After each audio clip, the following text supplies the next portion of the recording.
Olá, pessoal, tudo bem com vocês? Então, hoje vamos conversar sobre o nosso método legislar, não é, doutor Caio? Pois bem, hoje a nossa aula é sobre o processo legislativo e resolvemos fazer essa aula para explicar alguns conceitos, o que é o ponto a ponto. A gente dividiu essa aula em mais de uma, então essa aula possivelmente terá 1 hora de aula. Doutor Caio, eu te passo a palavra para conversarmos, né? Enfim, dar abertura a esse módulo. Boa noite a todos. Então, como a doutora Priscila disse, nós estamos gravando aqui o nosso primeiro encontro online ao vivo do curso Método Legislar. E neste encontro nós iremos passar todo o conteúdo que nós programamos.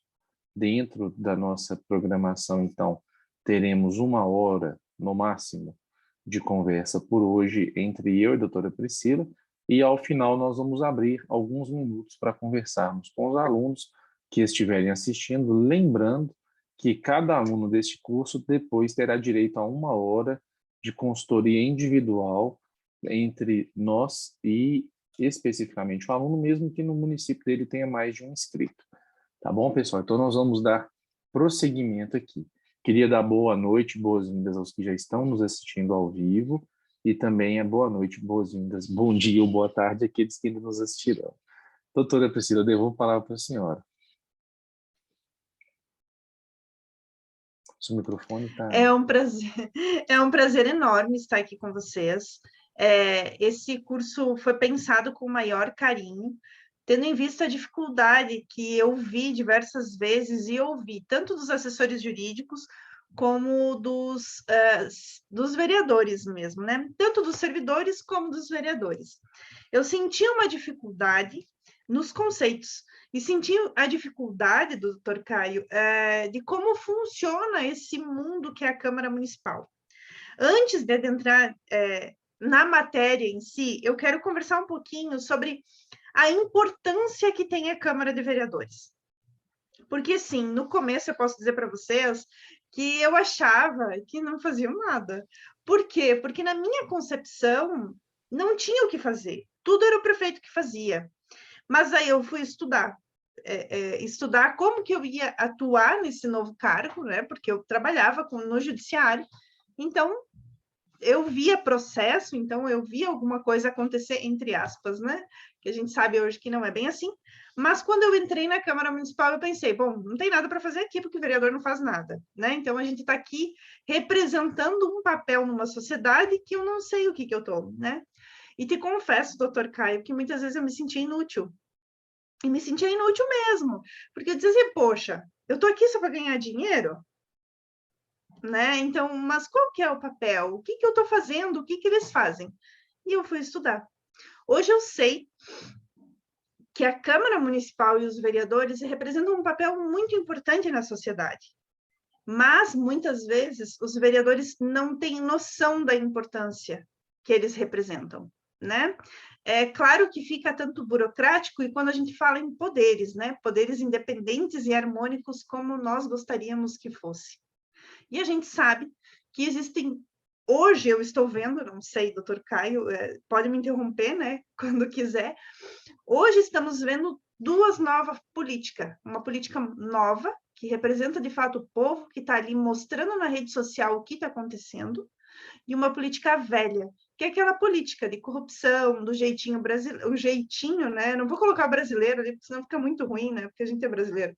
Mas do jeitinho, enfim, isso me incomodava. Eu sempre via a política velha. Mas hoje, com esse projeto, junto com o Dr. Caio, dos projetos Vereadores Sensatos, eu tenho visto uma nova realidade.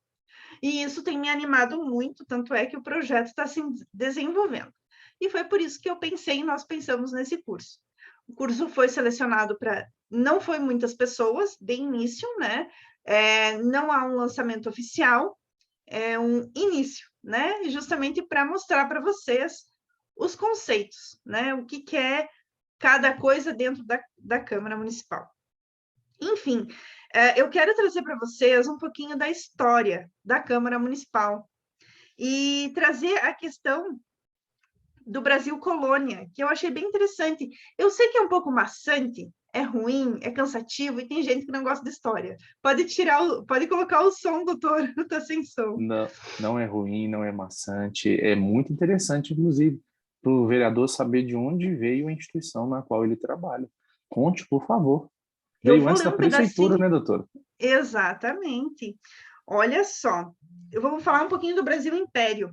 Ó, com a independência do Brasil, a autonomia de que gozava as câmaras municipais é drasticamente diminuída com a Constituição de 1824 e a Lei de 1º de outubro de 1828.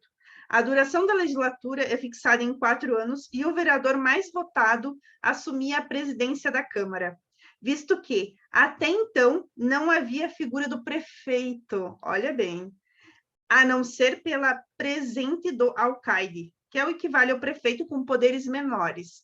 Veja bem, doutor, no Brasil, Império, não tinha a figura do prefeito. Então, quem tinha o maior poder era a Câmara Municipal. No Brasil Colônia, as câmaras municipais do Brasil têm origem nas tradicionais câmaras municipais portuguesas, existente desde a Idade Média. A história das câmaras municipais do Brasil começa em 1532, quando São Vicente é elevada à categoria de vila. De fato, durante todo o período do Brasil Colônia, possuíam câmaras municipais somente as localidades que tinham o estatuto de vila, condição atribuída pelo Reino de Portugal mediante ato régio. Durante todo o período colonial, vigiam na colônia as mesmas normas que valiam para todo o Império português. As chamadas ordenações do reino, manuelinas até 1603 e filipinas até a independência. E, de acordo com o que prevê as ordenações, durante esse período, a administração municipal era toda concentrada nas câmaras municipais, que naturalmente exerciam um número bem maior de funções que atualmente, concentrando, então, os poderes executivo, legislativo e judiciário. Quando a gente pensa, então, em Câmara Municipal, a gente pensa, não faz nada, né? Eu entrei pensando, não faz nada, mas tem uma história por trás, e eu sempre gostei de história, né? Eu acho que é por isso que a gente acaba entrando no direito, porque a gente gosta da história. E já na República, com a proclamação da República, as câmaras são dissolvidas e os governos estaduais nomeavam os membros do Conselho da Intendência. Em 1905, cria-se a figura do intendente, que permanecerá até 1930, com o início da Era Vargas. Com a Revolução de 1930, criam-se as prefeituras, às quais serão atribuídas as funções executivas do município. Assim, as câmaras municipais passaram a ter especificadamente o papel de casa legislativa. Durante o Estado Novo, entre 1937 e 1945, as câmaras municipais são fechadas e o poder legislativo dos municípios é extinto. Com a restauração da democracia, em 1945, as câmaras municipais são reabertas e começam a tomar a forma que hoje possuem. Doutor, quer contribuir com algum comentário? Está sem som. Desculpe. Gostaria de dizer, doutor, que está muito interessante e muitos vereadores nunca tiveram a oportunidade de ouvir esse relato antes e provavelmente talvez não ouvirão de maneira tão completa como estão tendo essa oportunidade de ouvir agora. Então, se tiver mais alguma parte para contar para a gente aí, fique à vontade. Lembrando aos vereadores que hoje vocês têm esse certo grau de liberdade, essas autonomias, todas as prerrogativas, mas isso não caiu do céu. Isso aí foi uma conquista muito longa, e inclusive hoje a nossa Constituição diz que vocês, vereadores e o corpo técnico da Câmara vai ajudar-nos nisso, têm competência para legislar sobre o que for de interesse local. E durante toda essa evolução aí, até 88, o que a gente tinha, quando muito, era a possibilidade de legislar sobre o que era chamado de peculiar interesse. E aquele conceito era mais restritivo do que hoje. Então, vocês têm muitas possibilidades, tem um campo muito grande para legislar, e é importante respeitar a história, para não falar que sempre foi ruim. Antigamente era horrivelmente pior, vamos dizer assim. Então, temos uma evolução. Se a gente só olhar a evolução, a gente vai ficar otimista, porque hoje está muito bom em relação ao passado. Então, naturalmente, a tendência é melhorar. Doutora, devolvo a palavra. Claro, doutor, melhorar até o ponto que os próprios vereadores, né, com o papel do vereador também melhore. Só vai melhorar sim. Mas não é só o papel do vereador que eu quero falar também, né? É o papel dos servidores da Câmara também. Por quê? Esses tempos atrás, nós estávamos num bate-papo lá na Câmara e uma servidora, a contadora, olhou para mim e disse assim: poxa, a gente estudou para passar no concurso, né? E você vê eles falando mal do vereador e da Câmara Municipal. Mas quem é a Câmara? O físico é só a estrutura física. Mas quem faz a Câmara funcionar? Quem elabora tudo lá dentro? Somos nós, os servidores, né? Daí a gente Sim. se olhou e disse assim, pois é, então quando eles falam mal da Câmara, eles, querendo ou não por tabela, estão falando mal de nós também. Né? Quando o Então, povo fala mal da Câmara, né? Exato. exatamente, É eles estão verdade. falando mal de todo mundo, eles não estão Sim. falando só do servidor, né? Daí eu fiz o quê? A gente começou, a ideia era sempre tratar muito bem quem entrasse na Câmara, então a gente trata todo mundo muito bem, né? Com um sorriso no rosto, a gente conversa, bate papo, às vezes tem gente que só vai lá para desabafar, e olha, tem gente hoje no município que só vai lá para, doutora, tu tá aí só para dar uma conversadinha, Olha para só. mudar aquela figura ruim que tem, né? Porque querendo ou não, tem uma figura ruim. Muito Mesmo importante. é importante ter isso. E muitas vezes eu ouvi assim: poxa, doutora, eu não sabia que você estava aqui. Se eu soubesse que você já era servidora daqui há um pouco mais tempo, eu viria aqui conversar com você. Porque a gente sempre pensou que não tinha nada aqui. Veja bem, Olha só. num município pequeno, a Câmara não. É triste, né? Mas, enfim, doutor, você já foi vereador. Sim. E qual é o papel do vereador? Qual é o papel da Câmara Municipal? Por que está sendo realizado isso hoje? Seja como vereador ou como servidor público. Bem, Qual é esse doutora, papel? esses papéis dos vereadores, eles estão hoje previstos na nossa Constituição, de 88. Mas eles foram pensados muito antes. Como a senhora muito bem disse, na nossa história recente, já existe a figura do vereador muito antes de existir o Brasil enquanto república. Ainda antes da época do próprio Império, quando a família real chegou aqui em 1808, já tinha também ali os vereadores. A senhora contou para a gente que a primeira vez que nós tivemos no Brasil foi quando São Vicente foi elevado à categoria de vila. Então, isso, se eu não me engano, foi em 1520, alguma coisinha. Então, assim, pouco, muito, muito, já tem 500 anos praticamente. Se eu não me engano, vão se completar ano que vem. Então, assim, é muito importante saber de onde veio isso. E hoje o papel do vereador vai estar relacionado basicamente a três pilares. O primeiro é aquele que todo mundo acha que é verdade, que fala que o vereador faz leis. Não é verdade que o vereador faz leis. O vereador apresenta propostas de leis e o vereador vota as propostas que estão em tramitação. Então, ele, sim, tem uma importantíssima participação no processo de criação de leis, alteração de leis, melhoria de leis, revogação de leis, mas ele sozinho não consegue fazer isso. Inclusive, o nosso tema aqui é um método legislar onde a gente aprofunda. Mas também é importante lembrar que o vereador tem uma função muito importante, que é a de fiscalizar. Inclusive, nós já temos alguns cursos gravados aqui sobre fiscalização por parte dos vereadores, e também tem o papel, na minha opinião, bem abrangente, que é o de representar a população. Representar.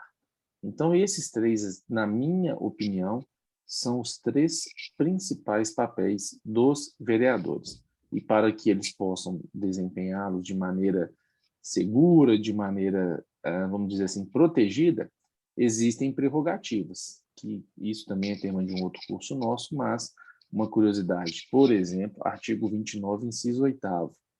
Os vereadores são invioláveis por suas palavras, opiniões e votos no exercício do mandato e na circunscrição do município. Ah, de onde que veio isso? Veio de toda uma evolução, como a doutora Priscila contou uma parte para a gente, Depois que ela parou ali com o fim do Estado Novo, com o fim da Segunda Guerra Mundial, a história não acabou, continuou. Aqui no Brasil, entre 64 e 85, houve épocas em que os vereadores não tinham chance nem de falar o que eles pensavam, que eles poderiam simplesmente desaparecer. Então, enfim, nós temos que valorizar a liberdade que muitos têm. E aí, doutora Priscila, a senhora disse que tinha a impressão de que os vereadores não faziam nada. Por quê? E isso aí no oeste de Santa Catarina. Eu posso dizer que essa também é a opinião na região em que eu vivo, aqui em Minas Gerais, é a opinião dos brasileiros praticamente em todos os lugares do nosso país. Porque, de fato, a maior parte dos vereadores não faz nada. E aqueles poucos que fazem, muitos dos poucos, ou seja, quase todos os que fazem não divulgam de maneira adequada, não conseguem comunicar ao povo aquilo que eles estão fazendo. Então, mesmo aqueles que andam trabalhando muito, fazendo muito, muitas vezes o povo não fica sabendo, ou alguém vai lá e tenta diminuir o esforço, tenta diminuir o mérito do vereador. Então, infelizmente, essa é a impressão que a população tem. Provavelmente, não é verdade absoluta. Em muitos lugares há vereadores trabalhando, mas se o povo não souber disso, a impressão vai ser de que realmente não tem. Então, vereadores, é importante que, além de trabalhar muito, que vocês consigam explicar para o povo o que vocês fazem. Porque se o povo não entender o que o vereador faz, ele vai sempre achar que o vereador não faz. Por exemplo, o vereador promete asfaltar uma rua. Não é papel do vereador asfaltar a rua. O vereador não consegue asfaltar a rua, a não ser que ele pague do próprio bolso. Então, ou então que ele faça velha política. E aí, à medida que o povo vê que o vereador não asfalta a rua, começa a achar que o vereador não consegue fazer nada. Mas se entender que o vereador tem que fiscalizar, legislar, representar o povo, pode ser que com o tempo comece a valorizar o vereador com base nessas possibilidades. Doutor, eu devolvo a palavra.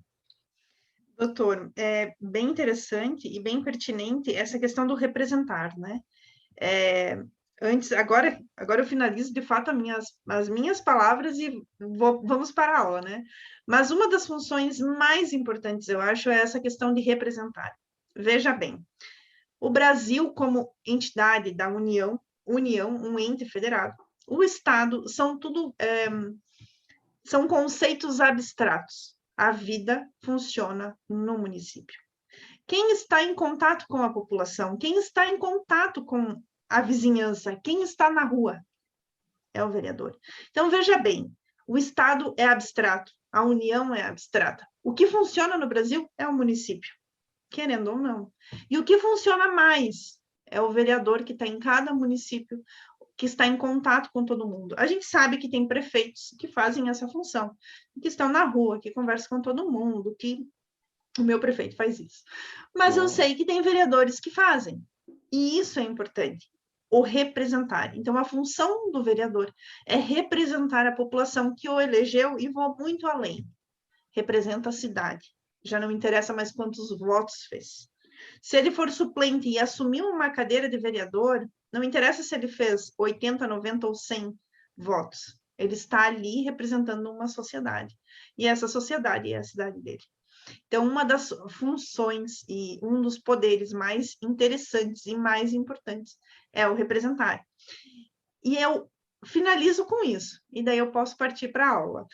A importância que se tem de ter consciência do que você está representando, quem você está representando, quais são os seus valores perante a sociedade, não é mesmo? Porque a gente sabe que está tudo meio virado, mas enfim, quem é você? E o que você quer fazer desse mandato? Só estar representando sem conhecimento, sem posicionamento, será que seria suficiente? Acredito que não. Doutor, eu vou te pedir para compartilhar os nossos slides, consegue para nós? Doutora, eu vou gastar um tempinho maior para compartilhar do que se for a senhora mesmo.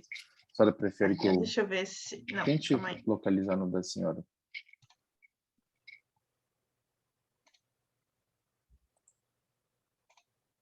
Acho que deu? Deu, né? Deu. Então, vamos lá. Deixa eu arrumar aqui.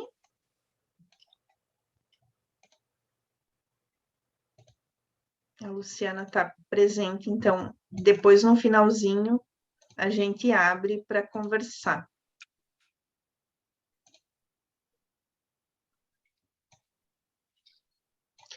Então, vamos lá, pessoal. Eu já tinha colocado algumas aulas para vocês a respeito desse método legislar.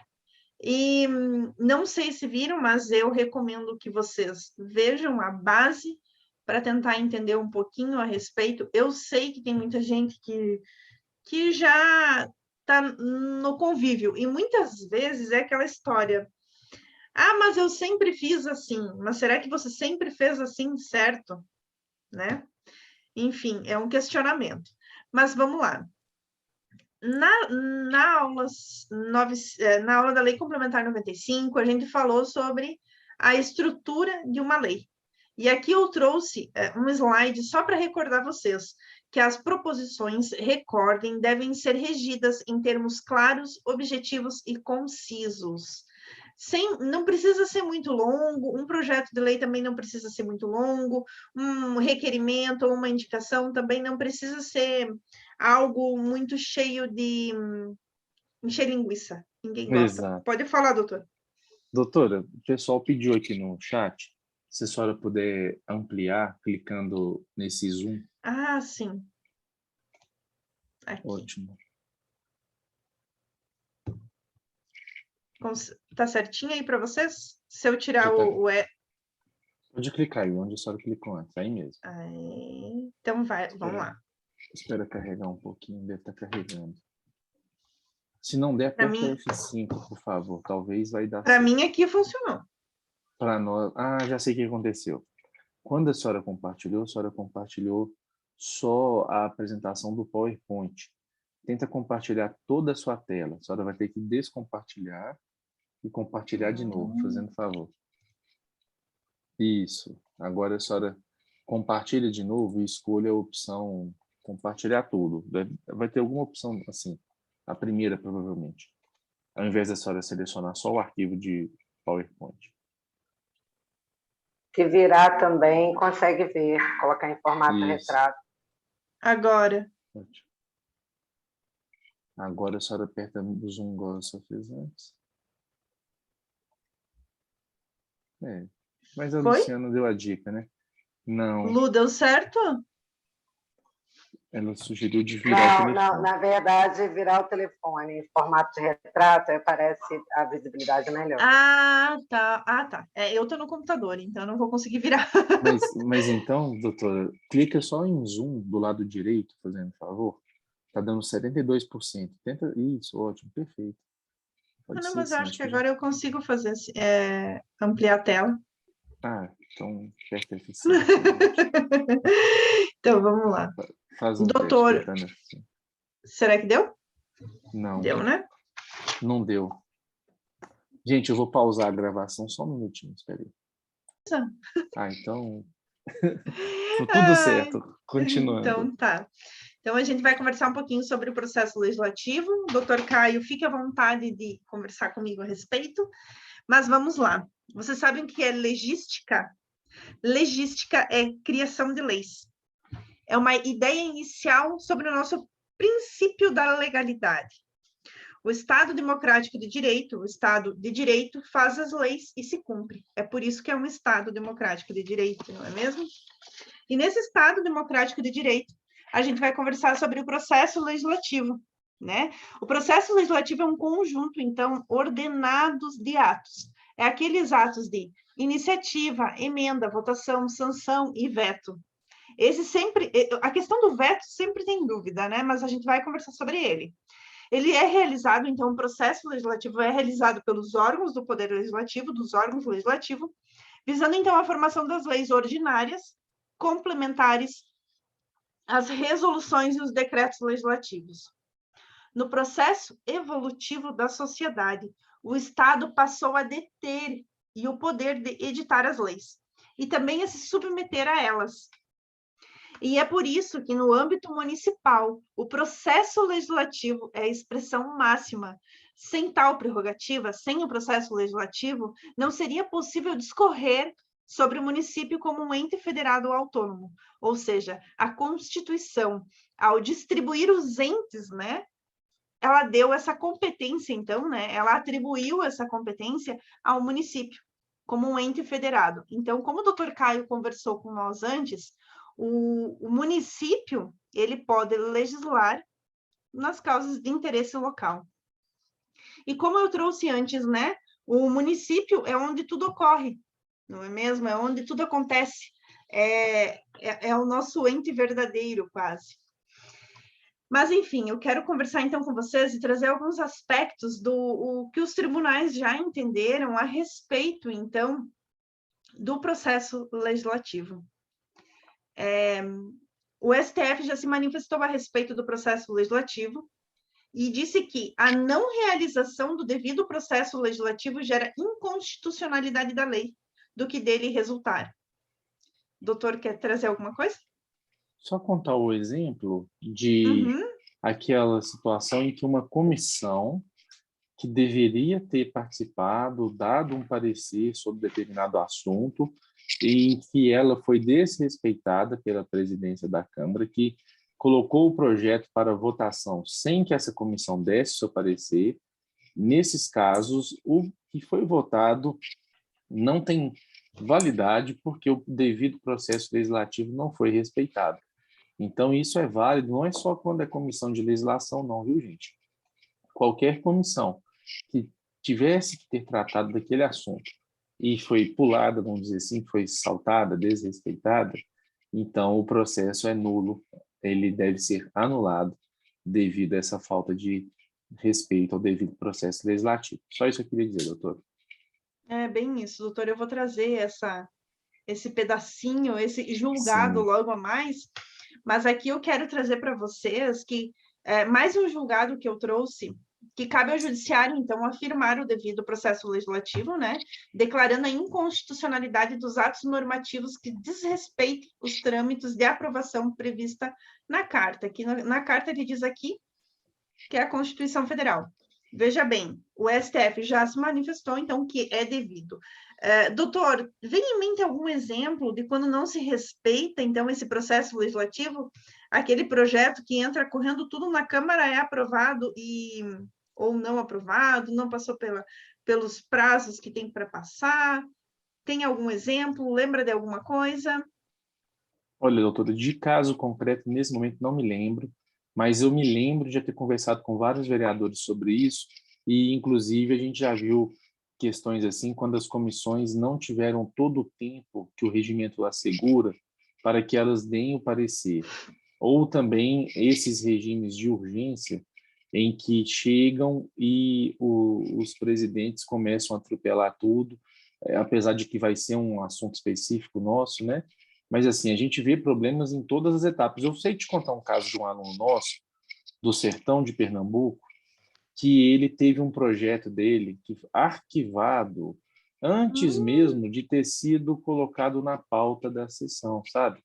Ele apresentou um projeto que, a princípio, seria polêmico aos olhos de algumas pessoas, mas um projeto apresentado conforme o poder que ele tinha no mandato dele, e lá, logo no protocolo, o advogado da Câmara mandou arquivar. E, assim, eu fiquei realmente muito preocupado, porque eu fiquei vendo que um advogado mandou arquivar uma proposta que sequer foi lida no plenário de um mandatário, de uma pessoa que tem voto e, além de ter tido voto, foi eleita conforme as regras do jogo. Esse tipo de coisa me preocupa muito. Enfim, eu já vi muito isso em todas as fases do processo legislativo, gente atropelando o processo legislativo como se fosse o rei, né? Nem rei pode fazer isso hoje em dia, mas enfim. Em um caso concreto, não me recordo neste momento de um projeto em si, mas como eu te disse, eu já vi projetos sendo mortos antes mesmo de nascerem, infelizmente. Tu sabe que eu tenho um exemplo. Opa, Logo que conta. eu entrei na Câmara, eu achava que eles não faziam nada, né? Mas eu sempre fui uma pessoa assim que, se está aqui escrito, vamos respeitar então, né? Existe um processo. Aquela que vem do judiciário, né? Existe um processo. Vamos respeitar as etapas. Nisso chega o prefeito correndo tudo na Câmara e larga assim no balcão, ó, preciso que seja aprovado hoje. Esse projeto que seja aprovado hoje. E eu não sei de onde que veio, te confesso. Eu olhei para ele e disse assim, pois é, aqui é a Câmara de Vereadores e vai seguir o trâmite. vai dar entrada hoje e vai ir para a próxima, enfim, né? Naquele dia, o presidente da Câmara, e eu não sei de onde que veio, né? Só veio. Eu disse, não, gente, vocês estão aqui para fazer lei, nem vocês cumprem o regimento interno, eu vou parar de ler isso aqui, né? Eu vou parar de estudar, porque não vale a pena. E daí o presidente da Câmara olhou para mim, sim, é bem isso. A gente precisa respeitar os prazos. Se entrou, umas 2 horas antes de começar a sessão, ele queria que fosse aprovado naquela sessão aquele projeto de lei. Então, ele saiu meio chateado comigo, mas foi ali que eu consegui me posicionar na cidade. Que daí começaram a dizer, não, a Câmara ali não é de brincadeira, né? Existe uma assessora realmente jurídica que está participando disso tudo. No finalzinho, a gente abre para o bate-papo, daí vocês vão tirar a tua dúvida, tá? Uhum. E esse foi um caso bem interessante. Mas, enfim. O Rodrigo está chegando, tá, doutora Priscila? Rodrigo. Só abrir aqui para participação de mais alguns alunos. Mas pode continuar, por favor. Vamos lá. Então, só o Rodrigo conectar, mas eu vou conversando assim mesmo. Então, as normas do processo legislativo local são indisponíveis e devem constar no regimento interno da Câmara, e a partir dos preceitos constantes na Lei Orgânica Municipal. Doutor Caio, me diga uma coisa, será que a lei orgânica deve respeitar a Constituição Federal no que se refere ao processo legislativo? Eu já li regimentos internos que falavam outras regras, que criavam outras regras. Já viu alguma situação dessa forma? Já, sim. Existem regras que são de repetição obrigatória. Vamos pegar um exemplo. Pessoal, é o seguinte, todo mundo aqui sabe que a nossa pedra fundamental do direito brasileiro é a nossa Constituição da República. Então, ali existem parâmetros que devem ser respeitados e seguidos, mas não necessariamente todos. Um exemplo claro é a questão do artigo 29 da Constituição da República, que diz que para alterar a lei orgânica são necessários 2/3 dos vereadores votando com intervalo mínimo de 10 dias, e aí sim nós teremos a possibilidade de uma alteração da lei orgânica. Se o regimento interno dispuser de modo contrário, então a gente vai estar diante de uma regra inconstitucional. E eu já vi o contrário também. Eu já vi uma Assembleia Legislativa de um Estado tentou colocar a regra de que para alterar a Constituição do Estado seriam necessários 4/5 dos votos dos deputados.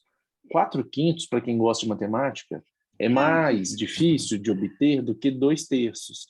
2/3 equivale a 67%, arredondando, dos votos. 4/5 equivale a 80% dos votos, ou seja, é mais difícil. E aí o STF disse o seguinte, olha, do jeito como vocês colocaram aí essa regra, vocês estão sufocando qualquer possibilidade de alteração futura, porque é praticamente impossível obter 4/5. Então, também considerou que era inconstitucional. Agora, eu vi uma situação que eu ainda penso que ela não está resolvida, provavelmente porque não tem que ser resolvida mesmo, que é a questão da votação das leis complementares. A Constituição diz que precisa de maioria absoluta.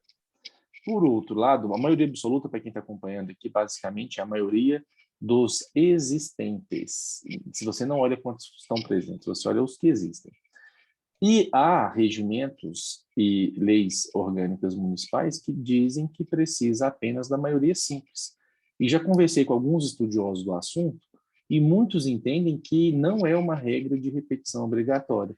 Muitos entendem que a lei complementar também poderia ser apenas com maioria simples. Não sei qual é a opinião da senhora, mas temos aí alguns exemplos de parâmetros que são obrigatórios e outros parâmetros que não são obrigatórios. Devolvo a palavra, dando boas-vindas aqui aos que estão aqui nos assistindo já ao vivo.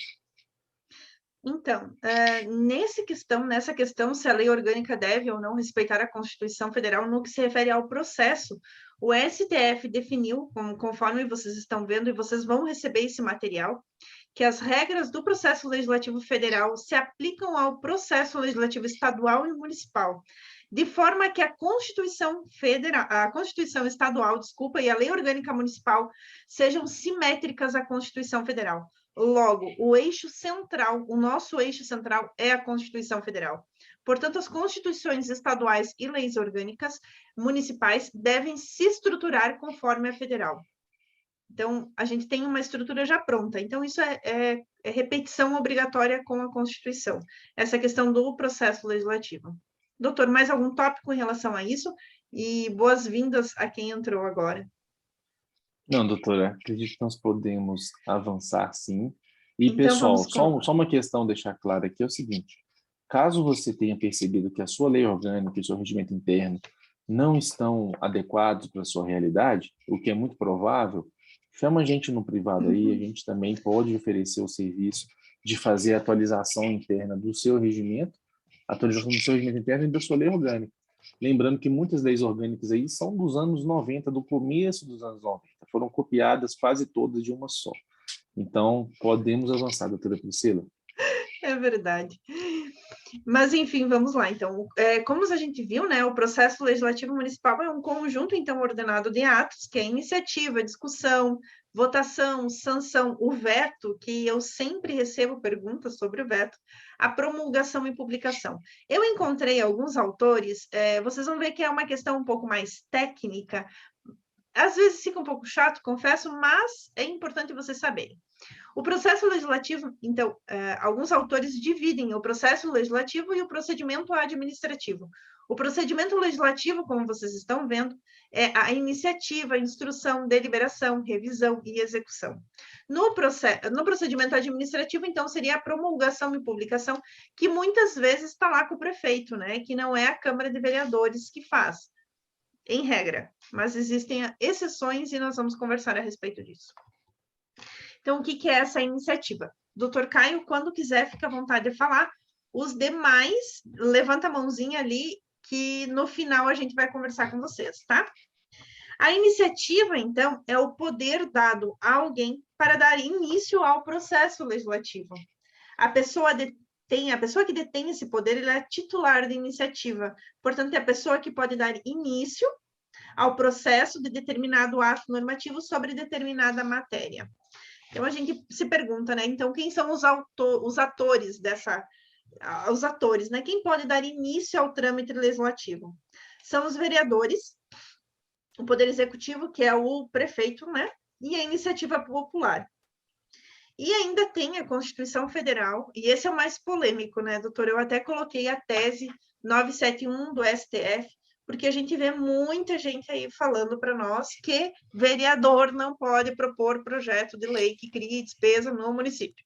E isso é assim, é uma lenda urbana que existe já faz algum tempo, que foi modificado, o doutor Caio sabe a história, eu acho que, né, doutor? Que antigamente não podia mesmo, né? Em 2015 mudou. Conta pra 2015. gente. Eu não vou contar, eu só vou ler aqui a tese para que fique bem claro para eles, e daí você conta para nós por que surgiu essa tese e o que mudou. Né? Sim, senhora. O STF, então, entendeu que não usurpa a competência privativa do chefe do Poder Executivo, lei que, embora crie despesa para a administração, não trata da sua estrutura ou da atribuição dos seus órgãos, nem do regime jurídico de servidores públicos. Doutor, está contigo. Bem, pessoal, basicamente é o seguinte: havia, sim, um entendimento geral no nosso país de que o vereador, em nenhuma hipótese, poderia apresentar projeto que pudesse gerar qualquer gasto que fosse, pudesse implicar despesa. E aí, no ano de 2015, se eu não me engano, em um município do estado do Rio de Janeiro, algum vereador se juntou ali com o entendimento da sociedade e apresentou um projeto que pretendia obrigar que as escolas municipais daquele município especificamente tivessem câmeras de segurança obrigatoriamente. Obviamente, isso gerou muita polêmica, mas recebeu o apoio dos colegas vereadores dele, de modo que o projeto foi aprovado na Câmara, o prefeito não sancionou, a Câmara promulgou, depois certamente foi havendo aí discussões no âmbito jurídico, até que chegou dentro do Poder Judiciário, chegou ao STF. E aí o STF disse: olha, não é problema gerar despesa. O que não pode é o vereador apresentar projeto sobre assunto exclusivo do prefeito, em outras palavras, né? Acho bonito, né, doutor, o jeito que está escrito aí lá no STF, a súmula, né? Não usurpa a competência privativa do chefe do Poder Executivo, ou seja, não invade o espaço do prefeito. Não está tomando do prefeito essa competência dele. Lei que, embora gere despesa, não trate da estrutura ou atribuição de seus órgãos, nem do regime jurídico de servidores. E de maneira bem simples, o vereador tem que saber onde está escrito, afinal de contas, o que é assunto só do prefeito. Lá no artigo 61, parágrafo 1º da Constituição, traz esse entendimento. É claro que existem alguns outros pontos aí que também são competência privativa do prefeito, o envio, por exemplo, das leis orçamentárias. Isso está no artigo 165 da Constituição. Mas, enfim, houve essa mudança no entendimento e agora muitos jurídicos ainda repetem isso, porque são jurídicos, às vezes, que se formaram aí na primeira faculdade de Direito do Brasil, não sei, estão vivos até hoje aí, dando as mesmas opiniões de sempre. Então, às vezes, não se atualizaram. Mas você, nobre vereador, nobre técnico da Câmara, jurídico da Câmara, você que se atualiza, por favor, não deem pareceres contrários aos projetos porque eles geram despesa.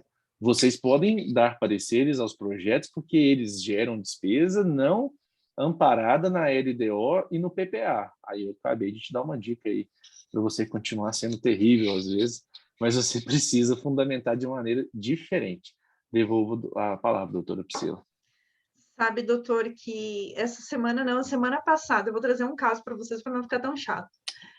Teve um vereador mentorado, né, meu, um vereador que eu faço mentoria, ele me pediu um projeto de lei que causava despesa, então, né, mas não entrava nem na competência privativa do prefeito, nem numa competência vinculada, que eu já vou dizer para vocês quais é a diferença. E o parecer, ele me enviou o parecer jurídico. Eu fiquei triste. Eu fiquei triste. Eu disse, não é possível o rapaz ter escrito isso. Não é possível. E ele escreveu. Daí depois ele veio conversar comigo e disse assim, doutora, sabe qual que é o problema? Ele não é da área pública. Ele trabalha para o penal. Então é difícil, né? Eu vou ter que argumentar melhor. E daí expliquei para ele a tese, enfim, ele foi fazer a defesa dele, então, no plenário, bem fundamentada. Passou o projeto, né? Mesmo com aquele parecer contrário. Enfim, acontece muito, e vai acontecer, né? É normal, nem todo mundo, nem todo advogado precisa saber de tudo, até porque nem eu não sei de tudo. Só sei dessa área, Mas área da que área eu... da senhora, a senhora sabe, né, doutora Priscila? Nessa eu me garanto. Então, aí a senhora Nessa eu me teria garanto. aceitado o desafio de trabalhar numa área sem ter condições de trabalhar, sem ter capacidade? A senhora teria estudado primeiro, né, doutora? Foi o que aconteceu quando eu passei no concurso, eu não sabia nada. Sim, mas a senhora procurou saber. Exatamente. E a Mas senhora não fazia afirmações absolutas sobre assuntos que a senhora não conhecia, né? colocar no papel. Exatamente. Mas enfim. Parabéns, doutor. Esse é um caso recente, gente. Assim, eu disse, não é possível. Mas depois eu pensei, deve ter uma política ali no meio, porque não é possível ter escrito uma coisa dessa. Mas enfim, eu quero trazer para vocês que o doutor Caio falou sobre as iniciativas, né? Que alguns palestrantes, vocês vão ouvir, alguns autores também vão falar sobre diferenças de 3 tipos de iniciativa, doutor. Você conhece? A iniciativa reservada ou a iniciativa privativa, que é apenas uma pessoa, que, no caso, é o prefeito municipal, que a lei autoriza apenas um ser único propor o projeto de lei. Essa é a minha iniciativa reservada ou privativa. E eu tenho a segunda iniciativa, a concorrente ou a comum, que cabe mais um titular, que é aqueles titulares que eu falei, né? Vereador, prefeito, iniciativa popular. E eu tenho ainda a iniciativa vinculada, que é o caso das leis orçamentárias, que é essa que o doutor falou antes, né? Que só o prefeito que vai propor, essa é vinculada, só ele. Enfim, são 3 conceitos que os autores por aí, que alguns palestrantes vão falar, e vocês vão saber a diferença agora. Ok, e quando se consuma, então, a iniciativa do prefeito ou do vereador? Quando que se consuma, doutor? Ela Vou se deixar a senhora consuma, responder. Vou deixar a senhora... ela se consuma, então, com o recebimento da Câmara, né? Pela Câmara da mensagem, com, então, a entrega da proposição do projeto de lei, conforme dispuser o regimento interno, lá para a mesa, né? Para a mesa diretora fazer o encaminhamento, a depender do regimento interno.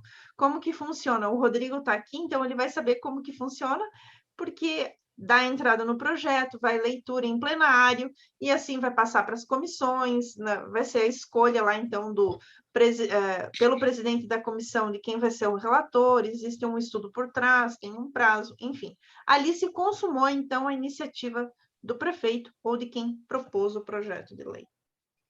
Agora, uma questão bem interessante que o doutor trouxe, que muitas vezes causa confusão e muitas vezes causam dúvidas para os vereadores, é quais são as matérias, né? Quais são as matérias que podem ser propostas? O que o vereador pode fazer, então? Qual é o projeto de lei? É claro que, não sei, eu já recomendei e recomendo de novo que vocês assistam às outras aulas. Para propor um projeto de lei, você tem que sentir a necessidade de propor o projeto de lei. Será que com uma indicação resolve? Será que com requerimento? Será que conversar? Será que o projeto de lei, enfim, vai resolver o problema da cidade? Muitas vezes o projeto de lei não resolve, mas tem projetos de leis que é possível resolver. Aqui eu trouxe, então, que todas as matérias que não são de competência exclusiva do chefe do Poder Executivo, leia-se prefeito, é de competência concorrente entre o Poder Legislativo e o Poder Executivo. Sobre a competência, nós vamos conversar em uma outra aula. Vai ser um pouquinho uma aula mais extensa e a gente vai falar de diversos casos. Eu colecionei cases aí dos tribunais para vocês tirarem todas as dúvidas. E ainda, esse material vai estar disponível. Doutor, como que está o nosso tempo? Tá ótimo. Um pouco quente, ameaçando chover aqui. Na verdade, já Temos deu mais 8h30, doutora. A gente tem mais o tempo que a senhora precisar. Nossa, se deixar, vai toda a aula aqui, deve ficar muito cansativo. Eu vou conversar Vamos só um tentar pouquinho. fazer só mais um pouquinho, mais uns 5 ou 10 Tá. minutos, né?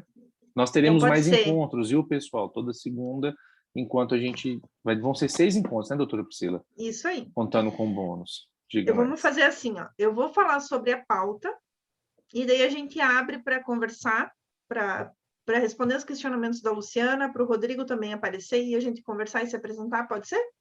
Beleza, Pode, né? ótimo. Então vamos lá, vamos conversar sobre a pauta. O que é a pauta? Aqui a gente vai ver que a discussão, né? Acho que não ficou na outra. Vamos ver Tá aqui. certinho, é nesse mesmo. Deixa eu ver. Eu acho que faltou um pedacinho, só se eu não estou enxergando, mas enfim. Faltou a parte da discussão. Ah, não, tá certo, eu que não estou vendo. A discussão está ali. Então, o que é essa discussão? Falando em conceitos, né? A discussão é o momento em que a Câmara aprecia a propositura mediante manifestações, é o prós e contras dos vereadores. Nesse ponto, os problemas e procedimentos relativos à discussão da matéria constitui então, matéria regimental. Não está previsto na Constituição Federal nem na lei orgânica. Então, a discussão ela é toda do regimento interno. Normalmente, o regimento interno define se a discussão pode ser adiada, se não pode ser adiada, se ela pode ser suspensa, se ela pode ser encerrada, doutor. E como que funciona, então, essa discussão? A discussão do projeto de lei, ele é dividido em 3 fases: pauta, comissão permanente e ordem do dia. Então, o que é a pauta? Vamos começar pela pauta e vamos finalizar a pauta por aqui, né? A pauta é o momento da sessão legislativa que se realizam os debates em plenário, né, que estão iniciando seu trâmite, para posterior estudo técnico nas comissões. É na pauta que se inicia o conhecimento aos demais edis vereadores e sociedades sobre os projetos em trâmite. Aqui eu vou sempre falar, e eu confesso que é um desafio, tanto para mim, e acredito que para muitos, que é a necessidade da ampla publicidade da pauta. Que se publique a pauta para a sociedade, para saber o que está acontecendo, qual é a proposição, para que crie um estímulo de participação da sociedade junto à Câmara Municipal. Eu sei que muitas câmaras hoje é filmado, né? É filmado, então a participação dentro da Câmara física são poucos, salvo cidades pequenas ainda que a população vai lá mesmo colocar a cara e ainda discutir, brigar com o vereador ou trazer alguma coisa relevante, né? Mas geralmente eu acho que a maior publicidade agora é a sessão ser transmitida ao vivo.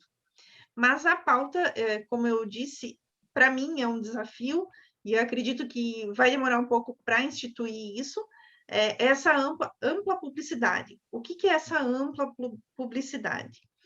É você publicar, pelo menos 48 horas antes da sessão, nas redes sociais, nas redes da Câmara, no site da Câmara, mostrando para a população quais são as matérias que serão apreciadas naquela sessão, né? Geralmente, a pauta tem um tempo fixo de duração, e esse tempo é determinado no regimento interno. Para os presidentes de câmaras, né, nesse curso tem um modelo de pauta que ele foi elaborado por mim, que hoje ele é usado na Câmara onde eu atuo, que foi pensado justamente para facilitar o trabalho dos presidentes de câmaras e também dos assessores e servidores das câmaras municipais, né? Acredito que aqui eu termino isso, né? Isso, Começo doutora. a falar das comissões. Então, eu vou deixar agora para a gente conversar um pouquinho, doutor. Isso aí? Perfeito. Agora a senhora pode encerrar o compartilhamento da tela. Encerrei. Agora, se Vamos vocês puderem...